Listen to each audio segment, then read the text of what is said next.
বর্তমানে চালের দাম কিছুটা কমলেও রয়েছে সাধারণ ভোক্তাদের নাগালের বাইরে। তবে সপ্তাহের ব্যবধানে সকল প্রকার সবজির দাম স্বাভাবিক আছে। বৃষ্টির কারণে দেশি মুরগির আমদানি কম, তাই দাম কিছুটা বেড়েছে।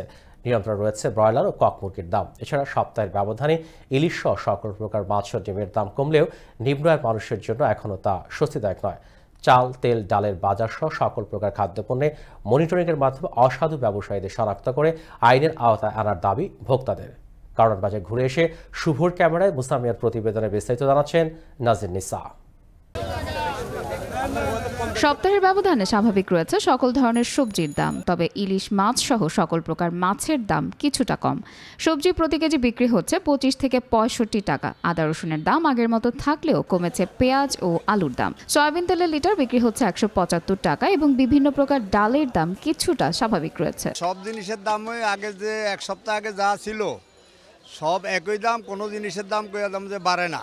কিছু কিছু আছে জিনিস মানে দাম ঠিক আছে, আবার কিছু কিছু জিনিস দাম বেশি। বাজার গত সপ্তাহের তুলনায় একটু স্থিতিশীল আছে, কত বেশি না, তবে টমেটোর দামটা একটু বেশি। এদিকে কমেছে ডিম ও পাকিস্তানি মুরগি, তবে লেয়ার মুরগি সহ দাম অপরিবর্তিত রয়েছে ব্রয়লার মুরগির। বৃষ্টির জন্য আমদানি কম থাকায় কিছুটা বেড়েছে দেশি মুরগির দাম। দেশি মুরগি কেজি প্রতি বেড়েছে 20 থেকে 30 টাকা। ব্যবসায়ীরা বলছেন মৌসুমী বৃষ্টি হওয়ায় দাম বেড়েছে এসব মুরগির।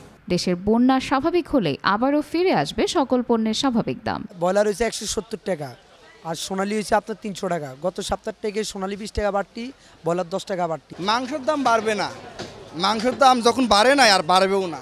গত সপ্তাহে মাছের দাম তো কম, মাছ সব মাছ, ইলিশ মাছের দাম কমছে, আমাদের দেশি মাছের দাম কমছে, মাছের দাম কম। এছাড়া দাম বাড়েনি ডাল, ভোজ্য তেল, লবণ, শুকনা মরিচ, হলুদ, আটা, ময়দা সহ অন্যান্য সব পণ্যের দাম। তবে চালের দাম না বাড়লেও বেশিরভাগ চাল 70 টাকার উপরে কেজি দরে বিক্রি হচ্ছে। প্রতিদিন মানুষের খাদ্যপণ্য প্রয়োজন। নিম্ন আয় ও সাধারণ মানুষের চাহিদা মেটাতে সরকারের দায়বদ্ধতা রয়েছে।